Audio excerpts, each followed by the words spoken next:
Live from the National Adoption Conference, it's the Colombian Adoptee panel today. Welcome everyone for being here. Thank you. Today we have Leslie Whittaker and Craig Ashkenazi as our panelists who are both Colombian adoptees.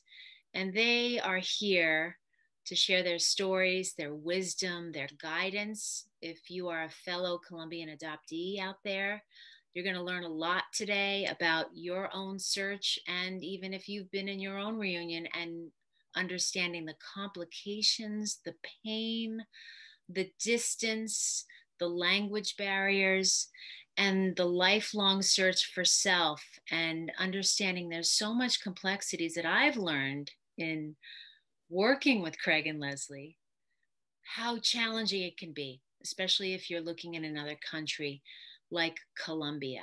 So welcome, Leslie and Craig. Thank you so much for being here. Thank you, Jeanette. Thanks so much for the opportunity. Of course. To be here.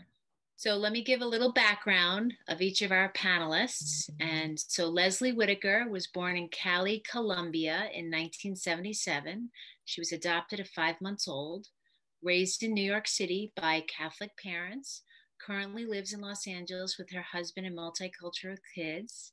She began searching for her Colombian family in 2017.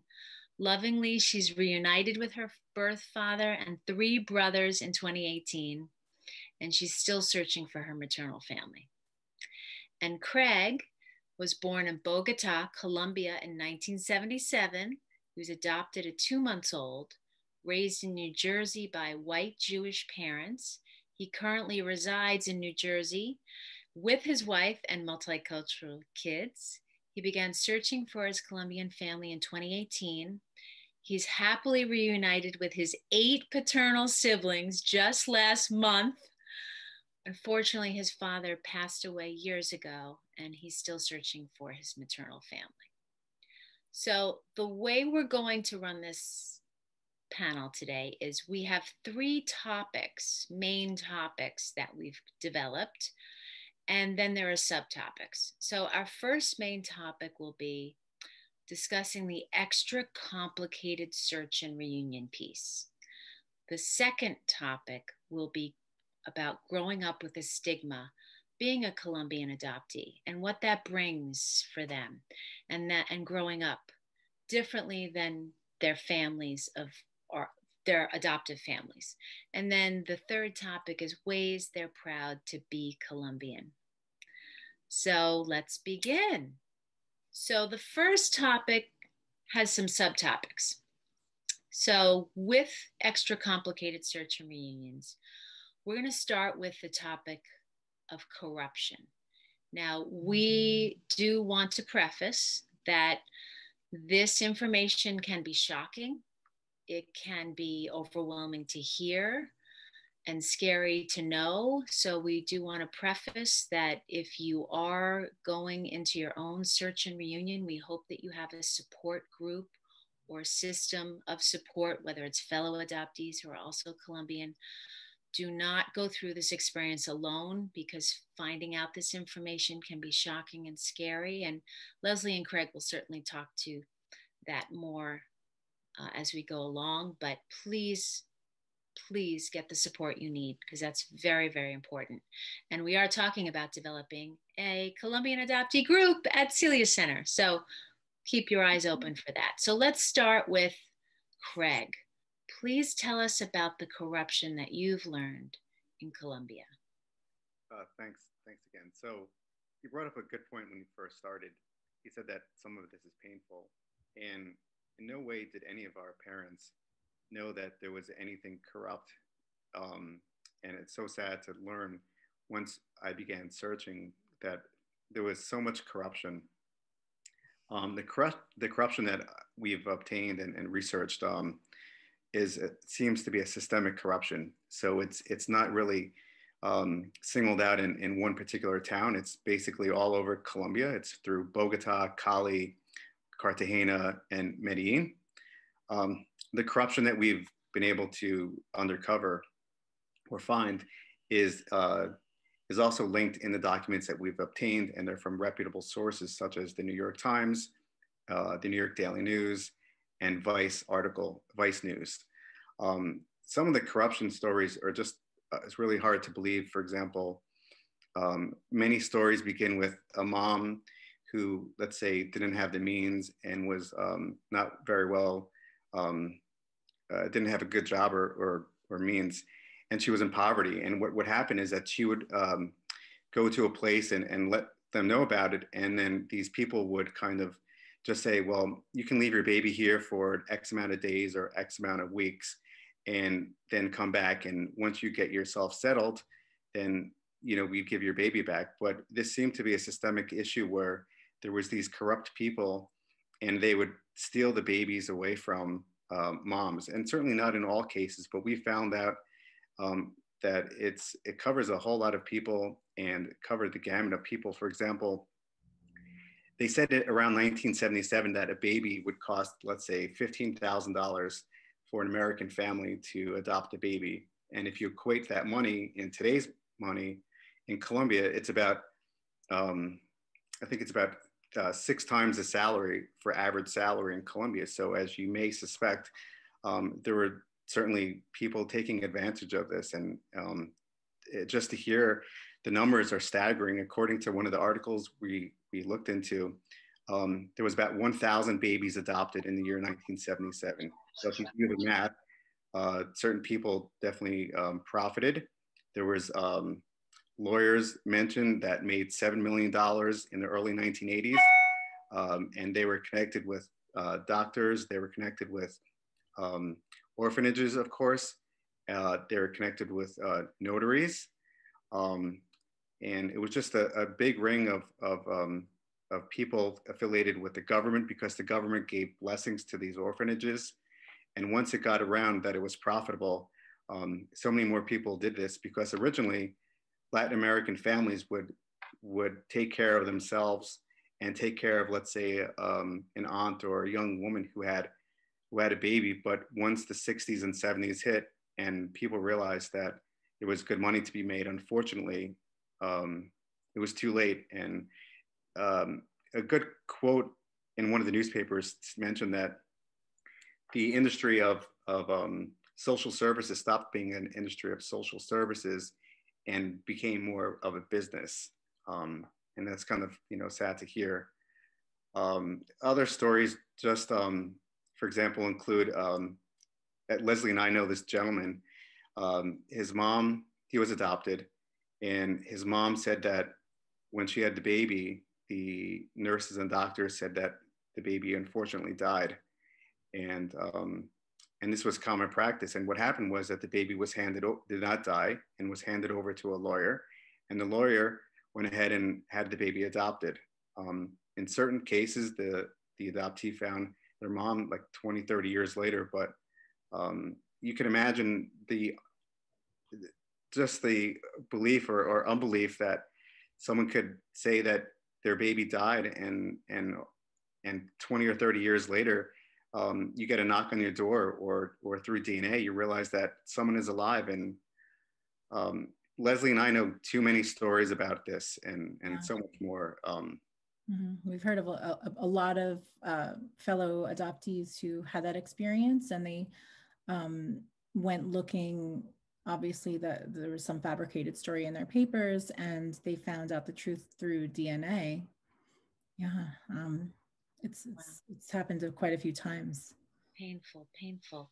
So thank you, Craig. So tell us more about learning how to spot the signs of corruption in your documents. That's a big one. Sure. So if one were to look at their birth certificate, for example, in Latin America and certainly Colombia, a baby or most people have 2 last names. So if there's only one last name in your birth certificate, that's a pretty good indication that the people that did the birth certificate is trying to hide something. Other things to look for example, are common stories about your birth mother. For example, me and another adoptee from Sweden, we compared our notes. We're not related with each other. We were from the same orphanage called Fana, which is in Bogota. And coincidentally, both our moms supposedly were had second grade educations, and the father abandoned us. And these stories are verbatim, and the only thing that changed on my birth certificate and her birth certificate is just that I was a boy and she was a girl. So it's just systemic records that have unfortunately are the same. Yeah, because you had mentioned that there are story narratives too that are almost feel like, and you can see it copy and pasted. Like if you and 5 other Colombian adoptees put your paperwork side by side, it would look fairly similar in the narrative and even word to word. Right, and even birth dates were different too. I can't express how many people I come across in that were adopted from Colombia that have some sort of corruption. For example, a girl that I knew, I helped her find their family a little bit, but she found her family eventually, and she was born in, let's say, June of let's say 1980. Her real papers and her folks told her that she was born, let's say, in December. So there's so much corruption and so much cover-ups that, again, you may not know that your birth date is wrong, but there's a good possibility that you may be looking in the wrong spot if you think your birthday is in X month or even X year, depending on how old you were. Mm-hmm. Okay, Leslie, tell us more about the corruption that you found at La Casa. Right. What is that? Yes. La Casa at the time was one of the most widely used adoption agencies. Okay. And it's only in we Colombian adoptee adults finding each other through the internet and forming a group, which we'll talk about in a moment, that allowed us to compare notes, which I don't think anyone could have foreseen back then, that we could come together in such a powerful way and expose all of this deceit. Couldn't have been done without us comparing notes. And one of those things is that we came to see a pattern in that the children adopted from La Casa, once a child came into their care, say in 1975, their real given last names were erased from their histories, and they were assigned the same exact last name for all children adopted in that year, or that came into their care in that year. And let's say it was, Gonzalez, and then 1976 kids all have the same name of Arias. And we saw these patterns. We started to create a list. And sure enough, I mean, there's just so much shock and disbelief, because sometimes as an adoptee, that's all you have is that name, that at least I know this one piece about myself. And when I hear the name out in the world, I connect that with myself and my biological family. But in a lot of cases during that time, it just wasn't true. So all of this that we're discussing with you here today isn't meant to, it's meant to empower Colombian adoptees from that era with this information, so you can kind of,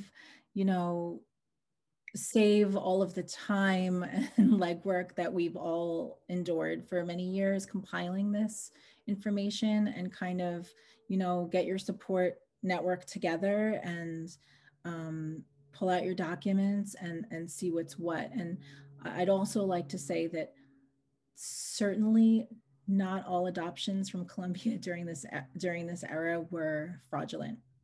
There were plenty of straight up, like by the books adoptions. I definitely want to stress that. Yes. But a lot more, but there was just a lot higher rate than usual, like a very abnormal rate of corrupt adoptions at some point along the line, whether it was right there in the hospital with the nurses and the doctors, notaries, lawyers, and so on. So yeah, we also have a PDF for your reference that goes into a lot of detail about what we're talking about, including that list of names by year for children adopted from La Casa. Perfect. And you can download that. It's below this video. So tell us the Facebook groups for Colombian adoptees. What have you found? Sure. So, okay. I'll go. So there's 2 big Facebook groups. They're both called Adopted from Colombia, and I found them just by chance, and it was, I can't imagine me right now being without them and the people that I encountered. Um, it's a group of, let's say, about 2,000 adoptees from Colombia, let's say, being born around, let's say, 1972 to the current, to let's say 1990. And it's, again, 2,000 people with all different sorts of experiences, and they're all at different parts of their journey. And when I kind of went in there for the first time, I didn't know what to expect. And it was just an over amount of support and caring and people accepting me for me. And it was almost like one of the first times that I was able to talk about adoption in person. It was anything, it was so much more than I could imagine. And I've made some nice friendships from it. And the good thing about it is that at times, depending on where you're at, people do meet in person. Being from the New York, Jersey area, there's a core group of people that meet up every couple of months, and throughout the throughout the world too. I actually have friends in Australia. I have friends in Sweden. I have friends in Amsterdam, and of course the United States. And it's just a wonderful group of people that can help you learn about yourself and about your story. And no matter where you are in your journey, there's usually someone there, and it's just a big support group. And it's nice that we have a common bond. Mm-hmm, mm-hmm. Thank you. Thank you. So going to the corruption again, tell us more, Leslie, that you found in your search, digging up the fraud, corruption with government officials. What is that about? Right. So this corruption happened at all different levels. Like I said, it could start with nurses and doctors, inclusion in the hospital, who have an agreement to tell a number of moms who give birth to healthy babies and then are deceived and told that they passed away. And hospitals and the lawyers who handle the adoption cases, notaries, and government agencies such as the National Social Welfare Service, whose job it is to protect the welfare of children and families, all played a part in deceiving adoptive parents. You know, it's awful. And I might say that you could probably find bits and pieces of this woven throughout adoption history everywhere throughout time. But the thing is, it's just through groups like Adopted from Colombia on Facebook. And I'll say that there are two groups with the same name. It's a bit redundant. There's some sort of history behind that, but it's through really that group that I can't stress it enough, and how powerful it is in allowing us to have this one place to compare notes, build from each other's experience. That has, where we can like upload our documents, maybe black out the most personal items, but learn from one another and support one another and share resources. So it's really a fantastic thing. We've also learned that you can check your documents for other red flags, such as particular specific names of individuals that are notorious for having deceived families. And, that only came to light by adoptees having the preparing themselves to search and having that bravery and interest, that then when they found a mother on the other side, sometimes we'll see posts of biological moms pulling out of the cabinets newspaper ads that they placed because their children went missing in a plaza or in a store or a movie theater, like actual kidnappings that took place. It runs the gamut. But it wasn't just infants. It could have been older children. Yeah, like there's a couple of people who feel like, they were told a story when they're like 4 years old and in the care of an adoption agency that, you were abandoned in a firehouse or something. But they're like, they always grew up and they were told that they were just fantasizing, that they had a mom who would sing this song, for example. I mean, I don't know, Craig, if you remember hearing about reading that post about a young lady who always had a song stuck in her head since she was small. And, long story short, she found her mom one day and was hanging out with her mom in Colombia in like the kitchen, and her mom started humming that song. And could you imagine? Like, she knew it. She just knew it. Wow. Wow. Yeah, so, that pre-verbal memory. Yes. There's also that story that you and I heard a couple of days ago, actually, when Leslie and I were, looking into this still and talking to some of our friends in the book in Facebook. There was an instance where this girl, she was a little older, like you mentioned, Jeanette, maybe in early grade school, and she was living in Colombia, and she was at school, and I forget if it was in Bogota, but she heard this. It sounded like a tornado, and she didn't know what it was, and she looked out of her window, at a school window, and she saw a helicopter, and she realized that at that point that the teachers told everyone to hide underneath their desks and to lock the doors, and it turned out they were guerrillas, from FARC, let's say guerrilla warfare, and rebel militants with guns, and the teacher had told them that these people were there to kidnap children. I can't imagine in school in the 1980s in New York or New Jersey, saying there's people outside trying to, kill you or kidnap you. And so fortunately, this young girl, that was kind of the tipping point. She told Leslie and I that at that point she went back.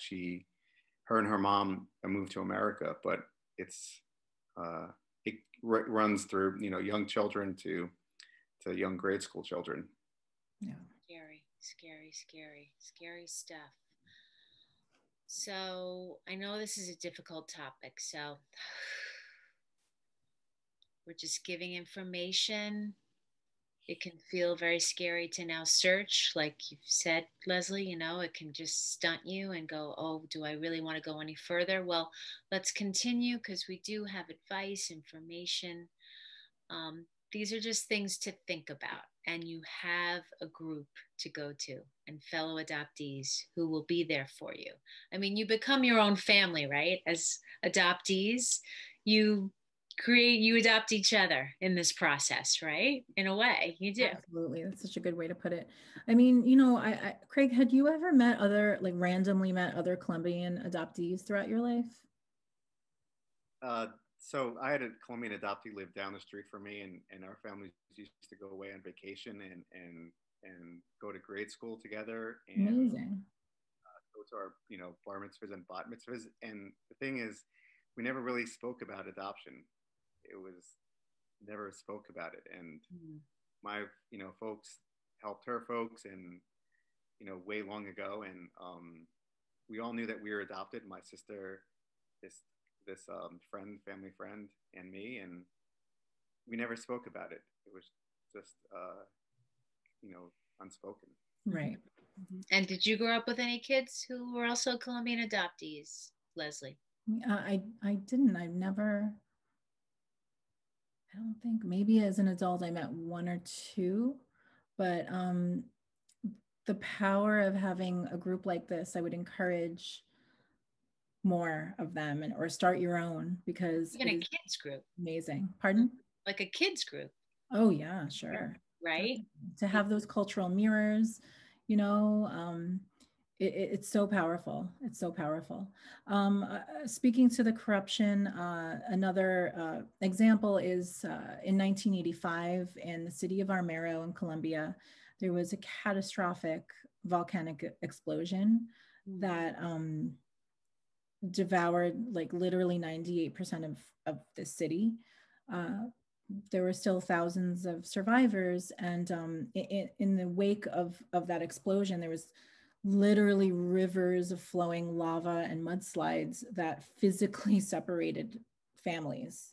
And the government was so overwhelmed. It all happened so quick. And the emergency personnel, the emergency response personnel, government officials pretty much threw their hands up in the air. They put they put maybe, I don't know, let's say half a dozen kids on the news from their hospital beds. And that was the entirety of their effort to reunite the families.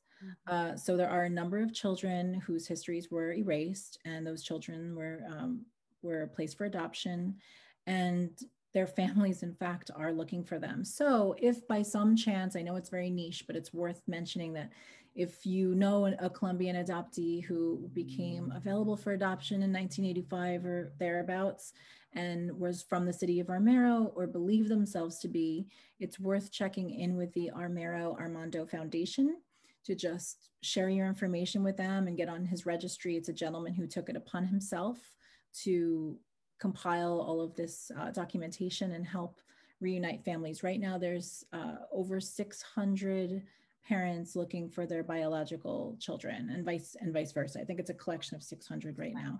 And that's in the handout, right? It is. There's Perfect. a lot of info in there. Okay, so Craig, because we have a lot to cover. What is this? You're told your records have been lost in a flood or a fire. Is that common for Colombian adoptees to be told this? Yes, that's common. I think that's the universal code for that your records are not accurate, or your records were corrupt. And for some reason, it seems that most orphanages, whether it's FANA, or if you were from CRAN, or Los Posingos, or La Casa del Madre El Nino, they all seem to have originated in one place, and they've since moved different buildings. But the reason is that the old building caught on fire, or the old building in the 1970s had a flood. And no matter where they are or when you were adopted, they all had floods and fires. I see. Okay. So you will need to hire a private investigator? I mean, how do you search in Colombia? Do you do this search on your own? Do you hire a private investigator? What have you done, Leslie? I would say it's a point of personal preference. I think it's great to, you know, if you have expendable income and you don't want to go, you just don't want to touch it yourself, sure, hire a private investigator. In Colombia, we have a list of like some examples of popular searchers in the PDF.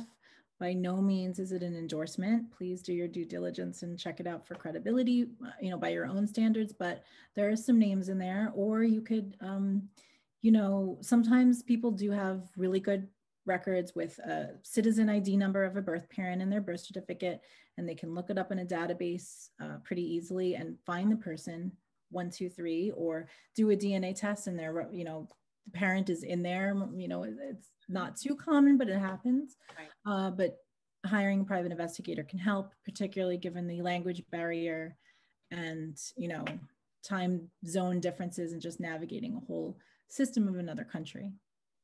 Yeah, so that's our next subtopic of this topic, and that is language and the distance complications. Spanish, right? It's Spanish spoken in Colombia, right? And now where you're raised in English language, so now you weren't raised in your native language, so that makes it even much more difficult. So how have you handled that, Craig? It's pretty tough. There's a lot of lost in translation, and again, starting from the beginning, you're looking at a birth certificate that is mostly in Spanish, and if you're lucky, someone was able to translate it. Sometimes it costs money to translate a document like that because it's a lot of legal jargon.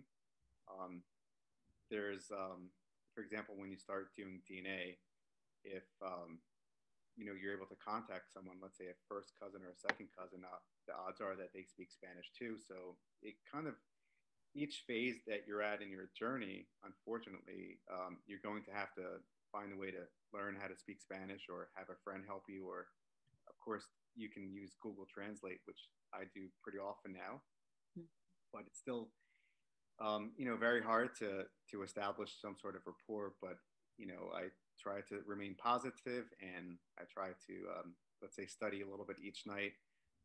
Again, Jeanette had mentioned that I recently found my paternal family, so I'll have little conversations with my brothers and my sisters, and I try to have Google Translate in the background. But it's my goal to learn Spanish, and you know, I've had an opportunity to learn it in high school, and I never really took to it too much, but now that I have a very good reason to learn it, I'm going to really try to make it a good effort. Okay, great. Yeah, definitely. It's like you're inspired to learn it, right? You're inspired. And also it's part of your cultural and ethnic history, right? It's your native tongue. So how about you, Leslie? How do you deal with the language barrier? What are you doing to support yourself? Well, I went out and found myself a native Spanish speaking husband for one thing. That helps. But it's also, you know, not so easy to find. No. Not so easy to find. And also, you know, when you're not you know, he forgets to speak in Spanish sometimes, put it that way. So it takes a conscious effort. I also, but I do speak my, you know, broken Spanish every day, and to my daughter, because it's important to me that this is, now that I'm in reunion with my father's side, that my daughter can continue to connect with her cousins and make this a generational, I don't want to, you know, make it a generational gift to be able to continue her relationship with her Mexican and Colombian family. Also, I would say, as much as it's complicated that, you know, our family can be so far away, and, you know, if it's hard, you can't just march right down to the notary and the adoption agency or the orphanages. It's another country. It's a lot of time and expense and preparation. But the upside of that is maybe a lot of us have gotten our passports that wouldn't have otherwise. We're going out of our comfort zones, traveling to, you know, another country and exploring and immersing ourselves in our native culture, which is a gift. It's a wonderful, wonderful thing. Yeah. So Amanda Baden was just talking, and she talks about, it's called reculturation. So you reculturate yourself, and that's going back to your native country and immersing yourself in the culture and your ethnicity that is your birthright. And it's really important for you to do that. Absolutely. And especially if you're a parent for your own children as well. So moving on, this is a little difficult topic too. I don't know if our viewers and listeners have heard of this. It's called endogamy, the custom of marrying within a community. Right. What have you learned about this? Let's start with you, Leslie. Sure. So endogamy, right, is the practice of marrying within a community. We see that a lot with like French Canadians, Polynesians, some Jewish populations. So it's when a whole bunch of families and a whole bunch of other families tend to intermarry. And I'm talking more historically, like 1700s, 1800s, and so on. So that it does have an effect on our DNA, in that when we do DNA kits like Ancestry and 23andMe, our results make our cousin matches appear closer than they actually are, because the testing algorithms just doesn't know how to make sense of all that. So it makes it a lot more complicated to sort out and phase between your maternal side, your paternal side. It doesn't mean that it's impossible. Clearly, Craig and I are both at least half reunited with our biological family, but it sure complicates things. It muddies the water. We have links in the PDF about how you can help figure out how to sort that out. And if it's just too much, it's a lot. It's a lot of work. You could either just wait for a closer match to come along and test one day and pop up as a match, or you can hire a service who specializes in things like that. It's very expensive. It's like between $2,500 and $5,000. But that there are ways around it. You can learn on your own. And today at 3:00, we have how to do your ancestry tree on Ancestry DNA. So you can learn how to do that and take that class today. So moving on, let's talk about religious influences. What have you learned about the religious influences in adoption? Sure. So While all religions are represented in Colombia, it's no surprise that Catholic is the predominant religion there. And that means we have a lot bigger families. And, so when we're tracing our origins using DNA, building family trees, I mean, I have some ancestors who have like literally 20 kids. So when you're trying to find your parent using genetic genealogy, it's tougher. It's tougher. But Craig, maybe you can speak to the upside of that. Yeah, the upside. Right. How many siblings do you have? So I have 8 half siblings on my father's side. It appears that I'm the only one with a certain mom, and I haven't found her yet, but I have 8 half siblings.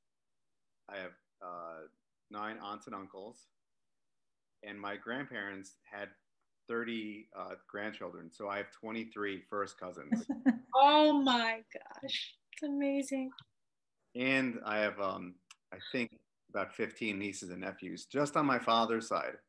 I can't imagine if it's the same on the other side, but coming from a relatively small family, it's certainly a lot to adjust and to navigate, and it's hard for me to do so. They've all known each other for most of their lives, give or take. And coming in as a 40-year-old man, it's you kind of have to pick up, and you can't really go back in time and replace all those years. But I'm trying to learn how to navigate with my brothers and sisters, at least. But so far they've been very welcoming me and accepting me into the family, and I've had uncles that look exactly like me, and it's really neat because I've never had anyone look like me besides my son, and now I can relate to who I am, and it's really it makes me feel not alone. Yeah, it's great. I hear that too, coming from a very tiny adoptive family, and now having so many cousins, and I have 3 siblings. But yeah, it's more people to love and more people to love you, and in best case scenario. So there's definitely an upside to those big families. Of course, and that can feel overwhelming to have all this attention, right, on you. A lot of people to keep up with. Right. So you're getting like messages on Ancestry DNA, Craig? Is that what's happening? Like you just get another message from another cousin, another nephew? No, you're right. I found them out, let's say, about a month ago, and for the last month, I'll have new uncles or aunts like daily text me, or hi, I'm your aunt so and so, or I'm your aunt's 4th kid or 5th kid, and it's overwhelming, but it's nice. I was fortunate enough to tell my folks, from New Jersey, when I first was looking for family. My mom said, well, if there's more people to love you, in addition to us, then she, has I have her blessing. So it's definitely, a nice feeling to have more people to love you and to care for you. And so I do hope to meet them one day. It's amazing, amazing, and beautiful that your adoptive parents affirm that. And doesn't that feel good that they don't feel threatened? They understand how important this is for you. Yeah, no, definitely. It was the first thing that they said. And the second thing that they said was that if there's any way that they can help me, they would. And they did. And they think that there probably wasn't enough for information for them to help me, which meant that, they kind of maybe heard through years after that there was some corruptions or secrets, but, again, they're supportive. So I'm happy for that. And it's nice. That's great. That's great. So the last piece to this topic is, yes, doing your DNA tests. Are they available in Colombia? Because can people take DNA tests in Colombia? And what do you know about that? Start with you, Craig, because you've done a lot of this. Tell us your story. So the DNA tests that we all know um, are not available in Colombia for the most part for 23andMe and Ancestry.com and MyHeritage. I mean, now with Thanksgiving and Christmas and Hanukkah approaching, you'll see commercials with like, um, you know, these actors and actresses say that there's DNA available, and unfortunately, there's nothing like that in Colombia because it's not available in Colombia, and certainly DNA testing isn't really a necessity. It's not available in Colombia because of the money wise. It's very expensive. So unfortunately, most of the time, if you want to get DNA tests to Colombia, you have to do it yourself. You have to buy the DNA test. You have to ship it by FedEx or another carrier, and that's going to cost a lot of money. Then when you have to pay for customs, it has to pass customs. And once the person gets it on the other side, there's instructions that go with it. And of course, the instructions are in English. So again, the instructions may get lost in translation where if a person does not screw on the cap correctly or break something off, this process can go, let's say, from shipping it out to getting it back to the lab, let's say a month, and you can realize, well, the person did it wrong on the other side, and you've lost a month and probably several hundreds of dollars. So it's just, it's a lot of work and it's a lot of time and energy. But in my case, I was tenacious about it. And there's certainly links to, again, the group that we have that can help you out with stuff like that. Yeah, and I think Craig's being a little humble. He's really like the expert on this stuff. And as much as it's challenging, most of the time, this whole shipping process goes smoothly. Wouldn't you say, Craig? Pardon me? As much as it's, you know, an extra step to ship it down there and everything, and things can go wrong, usually it goes pretty well, right? Sort of. Right now during COVID, it's a lot harder because the Colombia, it's their DNA test, and sometimes if the wording is incorrect, they're going to think it's something medical or something with some sort of human, you know, medical thing. So it has to pass customs, and you're right, it may get down there, but it's going to take a long time. Right, right. So you know, yeah, go ahead. Well, I was just going to say that I felt it would be, when I started taking these tests, I wondered if they even had them in Colombia, if they'd be accessible, but something I never expected. I mean, the whole search process was very myth busting for me. And one of the ways was a lot of the cousins that I have on there are living here in the United States. And for some reason, the thought never even crossed my mind. I've become extremely close with my second cousin who lives in this next state over. And she moved to the United States when she was 13. She speaks fluent English. And she was actually instrumental. This stranger I met through a DNA test was instrumental in helping reunite me with my father. She did a lot of, you know, she like rolled up her sleeves and was like, Prima, we have a lot of work to do. And she's so sweet. And, you know, I was like, oh, family. I thought, even if I never find, you know, my Colombian mother or father or siblings through this, I have already won the lottery by finding this sense of family for the first time in that biological sense, that I know we have shared ancestors, and she was so warm and embracing. And that is all that I've experienced of the Colombian people. Yes, there was immense corruption and pressure on society for these 15, 20 years that is a deep, deep scar in Colombia, but it's not it's not the only thing Colombia is about. And they are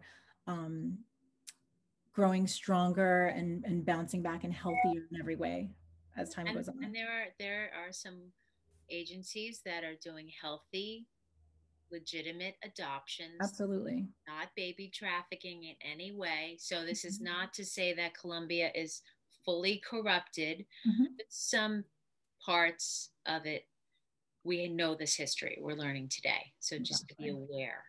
So are there tests available, and how are there free tests available? How can you send tests to your family members there? So you can go the route that Craig mentioned. If you've identified a DNA match, who you feel has a family member who hasn't taken a test, who should, who's in Colombia, you could, you know, and Craig's really good at forming positive relationships with his cousins and working together to get other people in Colombia tested. Or there's an organization called Plan Angel. We have more information in the PDF. And that was founded by a Colombian adoptee who lives in the Netherlands, who arranges like twice a year to have a boatload of DNA tests delivered to a couple of Colombian cities where suspected Colombian birth families will go for these like 2-day clinics and take tests, and they arrange the whole thing. There's more info in the PDF for that. Fantastic. Who's the Colombian adoptee? You know, her name just slipped out of my head the second. Plan Angel. That's amazing. Oh yeah, Plan Angel. What's her name? Marcia. Yeah. Yeah. Right. Marcia or Marcia. Yeah. Mm-hmm. That's right. So, okay. So we went through that topic number 1. Now we're going to move on to topic number 2. We will have Q&A available. So what was it like growing up with a stigma? Was there a stigma? Did you feel different than your close family members? Did you look different? What was that like for you, Leslie, growing up? Yeah, I mean,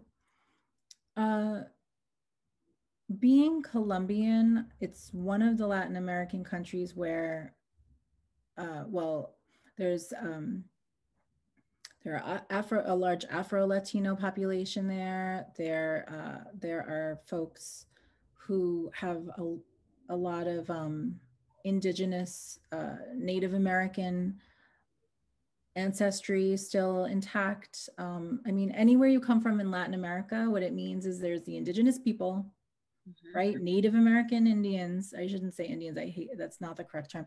Indigenous people who then the Spanish white European, Spanish is white European conquistadors came over, and you know what ensued. They also brought with them African slaves. So that's what it means to be Colombian and any kind of Latino, is that mix of varying levels of very white. I mean, I'm relatively fair. Craig is relatively fair, right?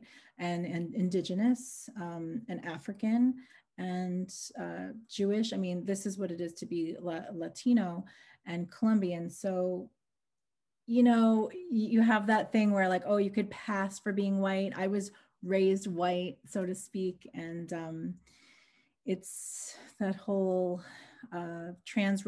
racial adoptee identity confusion, really, that we grew up with, for sure. But to grow up in the 80s in particular, as a Colombian, there were tough moments about that. It came with a bit of shame, a bit of aggression from others, or microaggressions, because of the drug wars, and because of, you know, what most people to this day, unfortunately, still associate with Colombia is, you know, one notorious criminal and the drug trafficking that went on for that so intensely, so painful for the country. But it's not what it's about anymore. But the stigma still remains, I think. So that was tough. What's the antidote? How do you feel proud to be Colombian?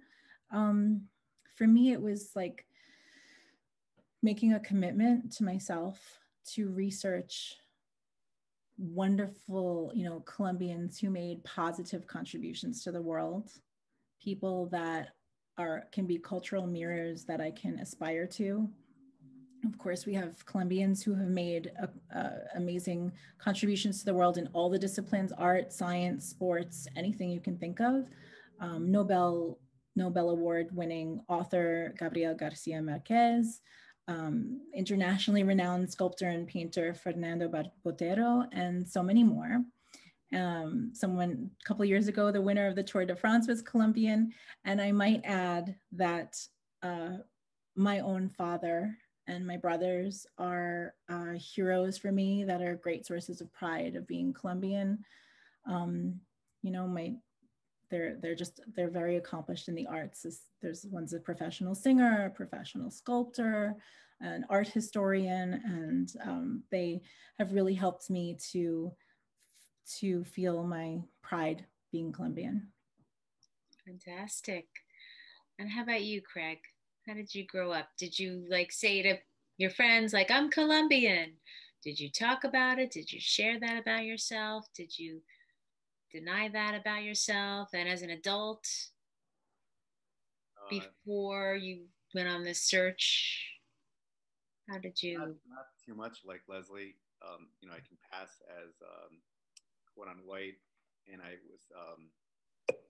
got bar mitzvahed. I was raised Jewish, and certainly, you know, no one really said too much to me. Although certainly in the summertime, I can tan usually better than most of my white friends. That's a good thing. But no, you're right. It was a little tough because you know, there was movies like Scarface with Colombian drug lords in the background, or you know, these Harrison Ford movies, for example. I remember going to a movie, and of course the villain was some Colombian drug lord, and you know, I it was just hard to kind of you know, speak about it. Certainly, no one would come up to me and say something like that for the most part, but internally, you know, I kept on wondering, you know, is this my country, or just a lot of questions about the stigma around it. Mm-hmm, mm-hmm, mm-hmm. So, what would be an antidote, you think, Leslie? What is something that's important to work through this stigma if you're experiencing that? I think pride, yes. Yeah, especially nowadays. I think it's anyone who's an international adoptee. I would encourage to travel to your native country. Mm-hmm. It's just such a wonderful way to judge for yourself. Mm-hmm. Get to know the people, feel the vibe, eat the food, you know, do some people watching, sit in the park, and just feel for yourself. I mean, we can all read things in the news. I mean, just to put this in perspective, my family from afar, my Colombian family, is literally scared. They put it very politely and everything, but nervous to come and visit here in the United States because they think that we're just a bunch. I'm not going to make a judgment whether they're right or wrong. I'll leave my politics out of it, but that they would be targeted for being Spanish speaking, Latino. When someone hears that they're from Colombia, that everyone's just, you know, I mean, that there would be a lot of aggression and maybe a lack of safety for them here. So I think, and I have to say, you know, so, and there's definitely some credibility to that and some level, but, you know, going to visit yourself, I think is a great idea, especially that Colombia is infinitely more healed and safe and warm and welcoming as any other place you'd want to visit now. That's good to know. Yeah, it's a safe place to go to. It's not like you're going to walk in and you see drug lords when you first land. It's not that storybook stereotype anymore. Good to know. Good to know. So our last topic is ways that you feel proud to be Colombian and what you'd like to share with us today, because they have created lists or just some statements that they really thought about in presenting today as panelists, what they want to share with us. So who wants to start first? Craig? I'll go first. So I'm proud that the first reason that I put down was my mixed kids. I'm proud of my mixed kids. They're so adorable with Colombian blood and certainly my wife's blood as well. Number two is I'm proud that I can trace at least one part of my family back to the year 1550. And that's like almost 500 years of tracing back your roots, which I think is really neat because I'm a history buff. Number three is I'm proud that Colombian people are resilient based on all the corruption and the wars that they've had most of their history. And that makes me feel that I'm resilient too. So that's important to me. Again, In the summertime, I'm here in the Northeast, but I can certainly tan better than most people, and I think I'm proud of that. And number 5 is that I'm proud of the Colombian art, which is certainly indigenous art throughout South America and Central America. I think that art is really neat and so important. Absolutely. Fabulous. Thank you, Craig. And how about you, Leslie? I'm really proud of the Spanish language, that it's so spicy and soulful and expressive. I enjoy hearing it and learning it and knowing that I heard it in the womb and my first few months. And I definitely continue to make an effort to learn. I'm extremely proud of my Native American history. I always, you know, I guess we have fantasies about ourselves, but I just looked in the mirror as a child and I always felt that maybe I did. And it's something a lot of people would ask me. And I do have a large, very large percentage of, you know, Native Colombian DNA. I'm also proud of the joy and ritual and, you know, worship surrounding Colombian coffee. I am a huge coffee lover, and I know that, you know, the best in the world arguably comes from Colombia. I also, having been born in Cali, which is the birthplace of salsa, am very, very proud of that. And I attribute my innate love of music and dancing that has always been a huge part of who I am to being Colombian. And finally, being also a nature lover, I'm extremely proud of the beauty, the natural beauty and the natural resources of Colombia. It is the second most biodiverse nation on planet Earth. It represents all the ecosystems. It's surrounded by several different bodies of water. And it's nature and wildlife is lush and abundant, from desert and snow-capped mountains and Caribbean Sea and rainforest. It's a beautiful place. It's beautiful. That's beautiful. So we're almost ready for Q&A. I want to thank you both for sharing all your information, wealth of information that you want to mitigate another Colombian adoptee from having to do, enslave, and labor at. So thank you for providing this information to make it easier for the next generations and those searching now or even thinking about searching. You may have inspired them today. So thank you so much for sharing your stories and all your advice. So is there anything else final that you feel, just talking today, you want to say, want someone to know or hear from your heart, whether it's an adoptive parent, a foster parent, someone thinking about adopting from Colombia, a Colombian adoptee? What do you want to say to our audience? Something here and now today. Well, I would just stress the importance of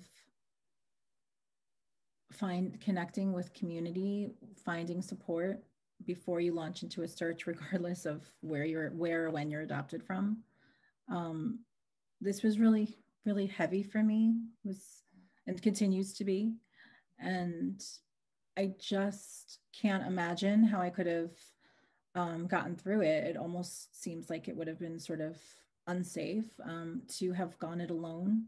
It really helps to have other Colombian adoptees too, because, you know, as much as our family and friends may love and support us, there are just some things that I personally feel that other people can't get, that other people adopted, you know, internationally from the same place and have the same kinds of issues can get that niche connection like we can.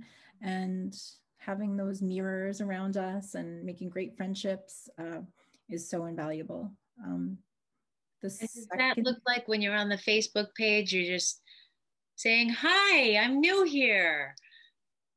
I just want to say hello. I am beginning to search. Like just putting that out there, yeah. They'll feel welcomed. Definitely. Great. Definitely. Craig, what do you think about that? I think the same thing.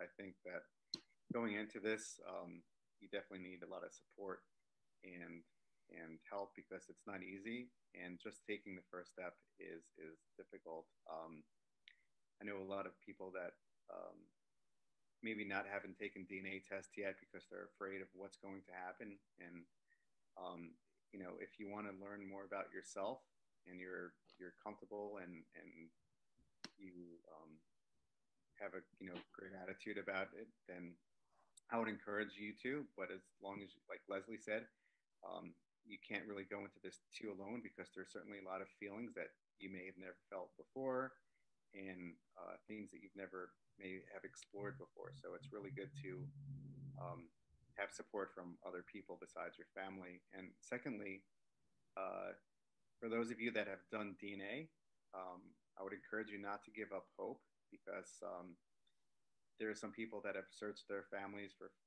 2, 3, 5, 10 years, and then you really just need some sort of luck and some strategy. If you've only done one DNA test, there's certain things that you can do to increase your chances, which are listed in the links. But I would say, don't give up hope, and certainly you're not in this alone. Yeah, definitely, definitely. Thank you. Okay, so we have a comment from one of our viewers. It sounds like the corruption came from more privileged people like doctors and lawyers at the expense of poor, less privileged people. How disgraceful. Mm-hmm. Disgraceful. Mm-hmm. And so we do have a question. Well, thank you for sharing your stories and providing these practical resources. Very helpful. So any questions from our audience? And if not, we do have some topics that we can cover some more about and think about together. So you can make your screen large and click on Q&A, the icon. So a new question. How did it feel to learn you were Catholic and not Jewish? Who wants to answer that? I'll go first. Let's see. So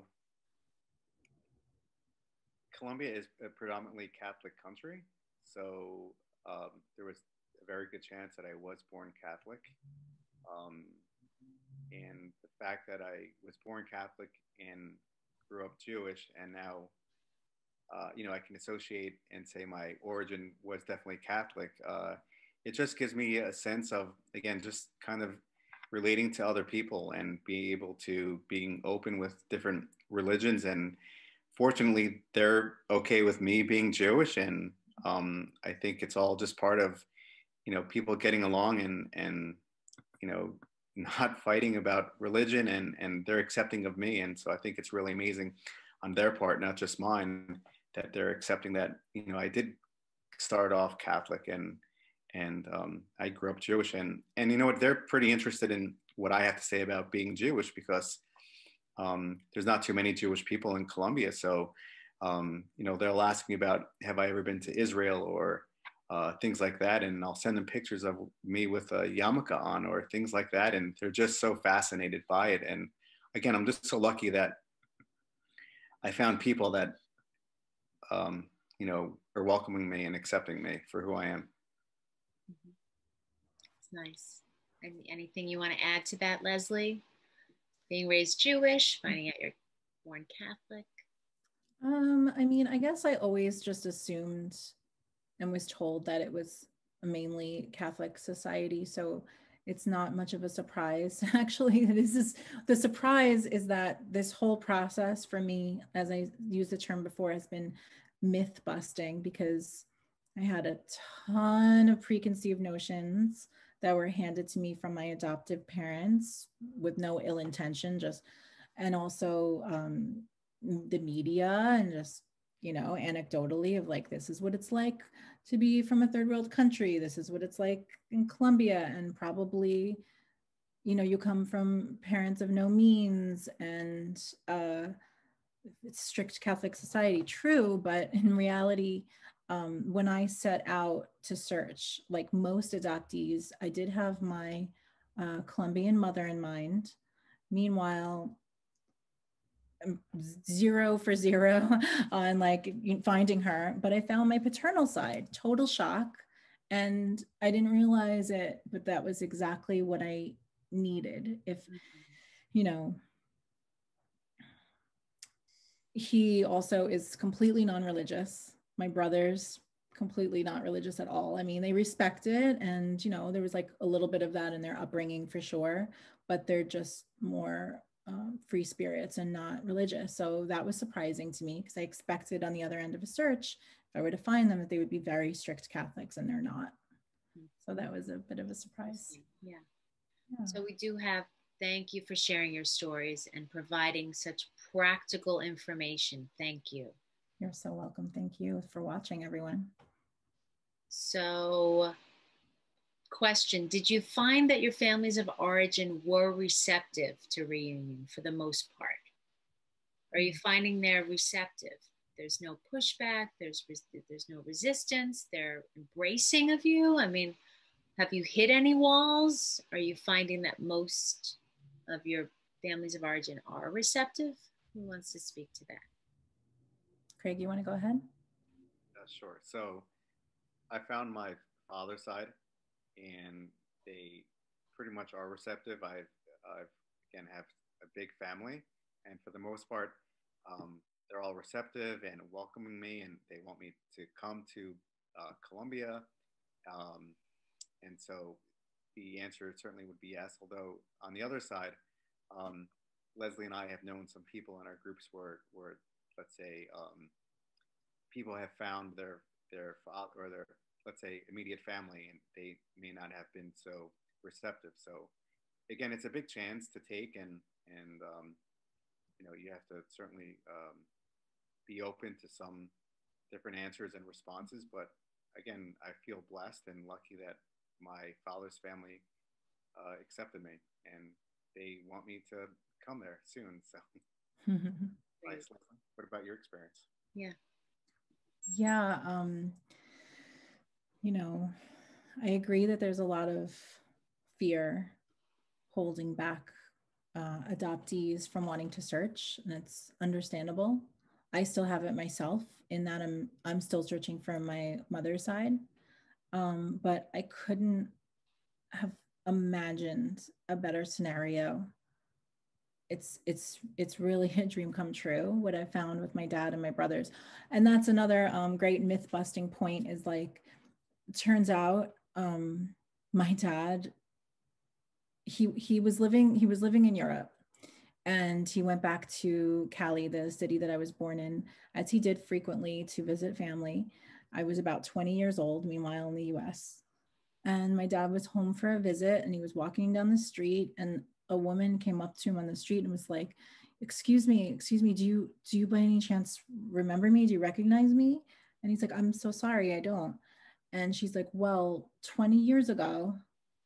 and you don't know this, but, and they hadn't had a relationship or anything, but you don't know this, but I became pregnant and I gave the baby for adoption. And he was like, what? And he had all 3 of my brothers at that time and was a devoted father and was just floored. So you just never know. As an adoptee, you don't know what your story is. My dad then set out like searching all over Colombia, went to the adoption agencies, went to the government, you know, posted on early days internet. And like, I actually was like, went searching for it to see like if is it really true. And I actually found really old posts of him on message boards like, please, I don't know where to look, I don't know what to do, I can't find my daughter.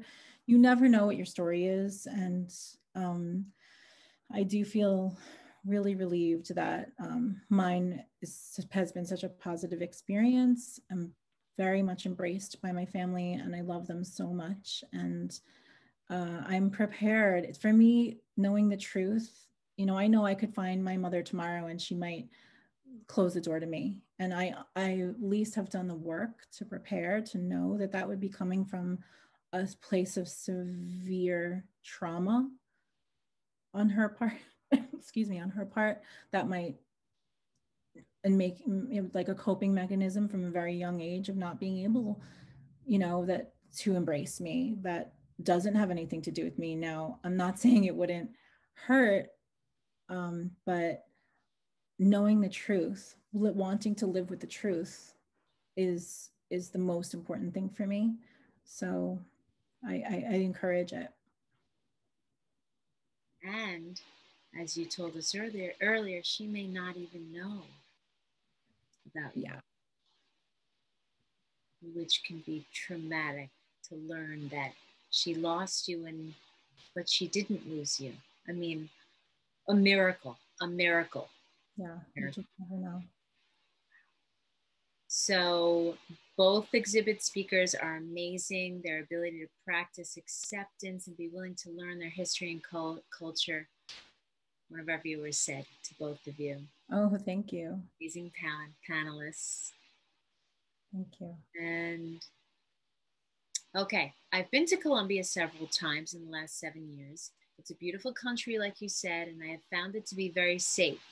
The only small exception was El Centro in Medellin, but I was with a friend from Medellin, so he noticed the two guys that were watching me immediately. I am actually looking into retiring in Cartagena in a few years. I absolutely love it there. I'm so happy to hear that. Like Craig and I were just discussing that we're lucky to come from big cities, and that I think, you know, I mean, everywhere has its rough parts, its thing, you know. Every city, yeah. Yeah, keep your street smarts like you would anywhere, you know. Don't just like walk away from a drink in a bar, don't hang out late at night. All that common sense stuff applies in Colombia as well. And I mean, I'll also say that for our PDF of resources, I actually did research and on the crime statistics that and it was actually shocking even to me that certified crime statistics say that, for example, the current murder rate in Hartford, Connecticut is higher than that in Bogota or Medellin, and Indianapolis, Kansas City. I mean, right. So erase that stigma of Colombia. Mm-hmm. I mean, it's out there, but it's also, just you got to use your smarts, like anywhere else. New Orleans is more dangerous than Medellin. Right. I would also say to David, Cartagena is such a beautiful city, and envious to Leslie because she has ties to there from her family. But I went to go visit Cartagena over Bogota because of the weather and the climate and the history. And you're right, David. I wish you good luck. And if you retire there, it's such a beautiful city with beaches right there. And there's so many other parts of Colombia that I'd love to visit. But Cartagena, so far, my wife is in love with the city. And so it's, probably a nice place to retire. So good luck. Absolutely. And there are some expat groups that you can look up online for folks who have decided to retire there, like you're thinking about. So any other questions or comments for our panel? Great answers. I want to know, the son of the great Gabriel Rodrigo has several films about adoption. Have you heard of this person? Actually, yes. A speaker yesterday pointed out that that Gabriel Garcia Marquez's son did that adoption movie called Mother and Child. Yes, Gabriel Garcia Marquez. Mm-hmm. Yes. Is that have you seen it? So good. It features, it follows a set of prospective adoptive parents and a mom who's looking to relinquish her child for adoption, and a person who is an adoptee. And it shows all of their experiences in that constellation, and how their stories intersect. It's very amazing. Have you seen that, Craig? No, it's on my list. Yeah, so that's something to watch after this. And it's, wow, I'm definitely going to look that up and watch that film. So if you have a moment, I guess I'll also mention that The way that I found my dad was I had taken DNA tests, and Craig helped a lot in our PDF to describe the way that we recommend that you take the tests, because you don't have to pay for them all. You can take 23andMe and Ancestry, and then upload those raw files that you can get from there to the other sites that will accept them. And then you can just automatically be in their database without paying. We recommend you fish in every pond. You just put, get your DNA out there like as much as possible. I mean, even I have my concerns about DNA on the internet, but for me, the pros versus the cons in my particular situation, like I do it 1,000 times. I don't care what they do with my DNA. I'm there to find my family at that point. But my dad was living in Barcelona, where he's lived for several years, and they don't have DNA tests there. So he asked his nephew, who was in Miami, to send him one. And that's how he did the test.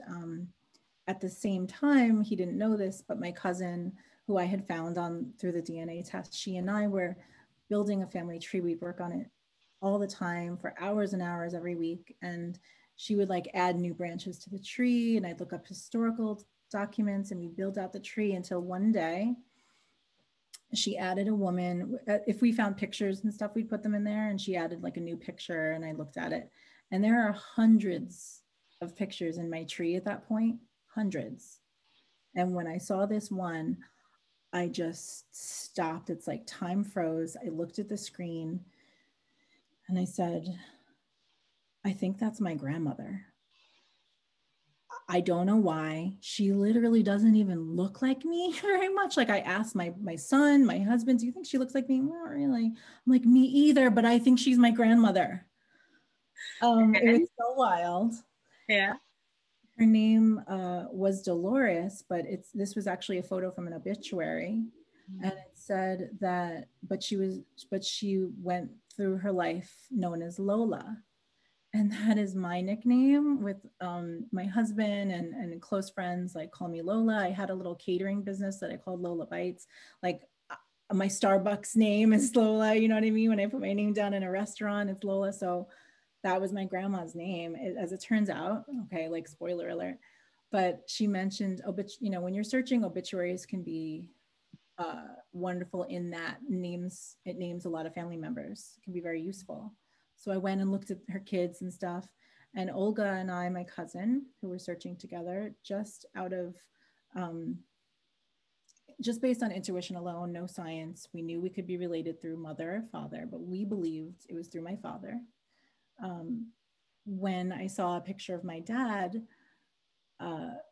then I saw this, Lola's son, and I said, I think that's my father. Again, we really don't, I see the resemblance now, like we have similar deep, like bone structure in a way. I can see it in there, but we don't really look like each other at all in a way, the average person wouldn't think so. And I had just convinced myself that was my dad. I'm like, maybe I just finally lost it. I've been looking for so long and so desperate to find my parents. I might have just convinced myself. But I spent a week kind of like stalking him on the internet, looking up everything I could. He's very easily findable online, and just carrying this thought in my heart that he could be my dad. But it wasn't proven yet through DNA. And 10 days after I initially saw the picture of this woman's obituary, Lola, 10 days later, I got that, email from my heritage saying, you have a new match. And I opened it up and it said, here's this person. He's either your father or your son. So 68 years old. What do you think? And it was the same man. That's amazing. Yeah. So that's how I found him. things, you just never know what can happen in life. You just never know. And unfortunately, terribly unfortunately, he is in the very early stages of Alzheimer's, which just speaks to the point that if you can prepare yourself and do the work with a therapist, read, think, get a network. If you can prepare yourself to search, I would strongly encourage doing it sooner rather than later, in my opinion, because it could take years. Like Craig and I are still looking for our mothers. It's a very difficult process sometimes. And B, there could be very important medical information. And C, time, especially as you get older, isn't necessarily on your side. I would have given anything to have found my dad sooner, and I just wasn't ready. I just think you could find who your immediate family is and choose to not contact them, but at least you'll have the option. That's my personal opinion from my personal experience. What do you think, Craig? Yes, I would agree. I think time isn't on our side, and there are so many other adoptees that have been in your shoes where, um, they have the same feeling. And for myself, even my father died, let's say 10 years ago, and it's unfortunate that I never met him. Um, and it's nice that I can have some sort of mementos and pictures from my siblings that share with me. Um, you just kind of never know, and for health reasons, also, I would agree with you too. My father supposedly died from diabetes, and the system and the healthcare system in Colombia certainly wasn't like it is, let's say, in the U.S. or other parts of the world. So um, it's interesting and to know these facts. And like Leslie said, it's whether or not you find an answer and they're receptive or not, it's good to know the truth. Ultimately, it's you want to kind of know, at least for me, to know the truth and of my origin. Yes. So one attendee has their hand up. Who's that? Rich, I will allow you to talk. Rich, talking permitted. If you're still there. He's on mute. Let's see. Oh. There we go. Now. Yes. I had to tap through a bunch of pop-ups that showed up as soon as you unmuted me, so thank you. This has just been fascinating and helpful to me. I'm a domestic adoptee, white guy adopted into a white family, and I so appreciate and feel, one, thank you, Jeanette, for having this panel. This has been great, and I so appreciate you all coming because it gives me a lot of insight.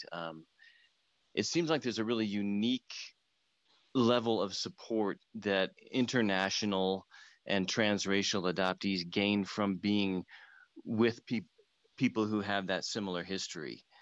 And I think that's so meaningful. And at the same time, I'm wondering if you have suggestions or ideas on how domestic adoptee birth parent groups can better partner with or support organizations like what you're doing, and how we can cross communicate and advocate politically, where we have such similar interests in so many ways. I don't know if you have any ideas on that. You're talking to Leslie and Craig, right? So yes. I mean, is there a Colombian Adoptee organization? That's my question. Do you know? I don't know of one. Do you, Craig? No. I just found a website called Colombia Tu País. Do you know anything about them? It's a website. I actually went to them. It's an investigator. Colombia Tu País means Colombia. Tu is your, and País means country, and it's an investigator. So it's for pay. Can you hear me? Yeah. Yeah. So it's for pay, and it's basically an investigator that helps adopted children find their Colombian family. And I reached out to them, and they seem legitimate. They're one of the resources that is in the handout. I vetted them. She has testimonials on her page, and I emailed them or went to Facebook and found these people and just asked them if this lady was legit, and it turned out she was. She was unable to help me in my situation, but it's as far as organizations, I don't think Leslie or I know too much about that, but um, I would encourage, again, like you said, having connection between birth parents and, the other side, the adopted families and things like that, so that more maybe adoptions are more open as opposed to corrupt. Yeah, I would encourage maybe looking to form regional groups, or at least by state, since different state adoption record laws vary state to state, that could help to sort of in that collective knowledge where people could compare their experience, their tips, their tricks, the best offices to go to in that state, the best contacts to help get copies of their adoption records and things. That could be useful to organize by state. There's also a fabulous, for advocacy and legislation, there's a fabulous organization called Adoptees for Justice that's in the PDF as well, that is helping to pass a bill that will close the loophole where not all international adoptees were made citizens. And this would help to close that loophole. Okay, does that answer your question, Rich? Or this is still a work in progress? See, we have a lot to do in the 21st century. So get busy. Yeah. It's a lot of loopholes. Well, and it seems like there's a place, there are so many similarities in the process, and there are differences and nuances as well. And it seems like for all of us in our own internal process, we kind of have to crawl along through the fog for a while and then do our search and work through our stuff. And then maybe when we hit our 50s and 60s, we're ready to really be activists that are right? more effective than broken. And hopefully we can shorten that curve, for the next generations coming along, and how we process that and be effective. Of course. Yes, Craig.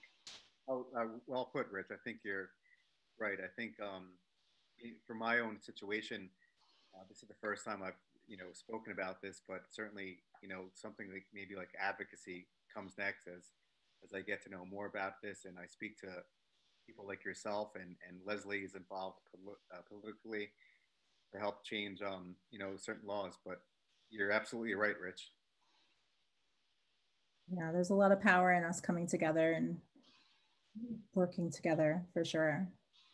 Definitely. And you both have really, really searched, done the hard work, pulled your resources together, joined these support groups, and here you are being advocates for others and helping them in their search and their journey. And I want to thank you both so much for being here, for being you, for being Colombian and being proud of who you are and where you come from. I'm so proud of both of you and how far you've come in your journey. And I wish you well in your journey to come. And I hope you both find your birth moms. I truly do. Thank you so much. This weekend is an incredible opportunity as an attendee and as a panelist. And we're hoping to, I hope we're all moving the needle here a little bit on the adoption narrative for everyone involved. And I'm so grateful to you for everything you do. Thank you. You're welcome. And thank you, Meg. Thank you, Jeanette, and thank you, Leslie, for this platform. You're right. I hope we kind of move the needle just a little bit for the next generation. And we appreciate everyone who's joined us here today. Yes, thank you all for being here and listening, being a part of our conference. And if you want to learn more about how to build a family tree, you definitely need to do that, right? Leslie and Craig, you need to learn that. So that's the next class, 3 o'clock. Definitely. So we'll see you there. Thank you so much. And we'll see you all soon. Okay, bye for now.